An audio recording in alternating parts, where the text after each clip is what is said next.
The Israeli stock exchange has opened in the green after interim results showed Benjamin Netanyahu's Likud-Beiteinu alliance won the most seats in the parliament, likely making Netanyahu the Prime Minister for another term. The blue-chip Tel Aviv index rose 0.9% up to 1,203.89 points.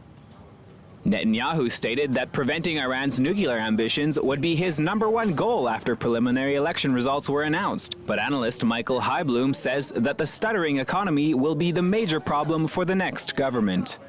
The main challenges of the new government are going to be the national deficit that is larger than what we expected. That's one of them. And then the social issues as well will be a great challenge for the new government to be able to come together and to tackle these issues for a positive market reaction.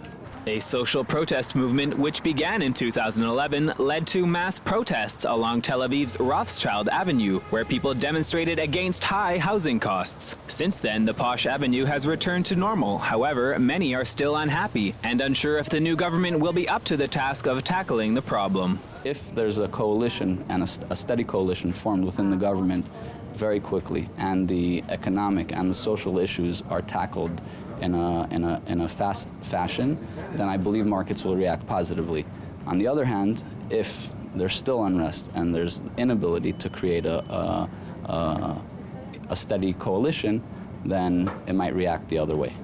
Prime Minister Netanyahu had vowed to revamp the economy after the 2011 protests, and although some of his measures have eased the pain in the lower and middle classes, other measures seemingly had no effect, and fuel and food prices continue to rise. Fresh data showed last week that the budget deficit rose to 4.2% of GDP in 2012, which was double the original estimate, meaning spending cuts and tax hikes are likely to exacerbate the problem.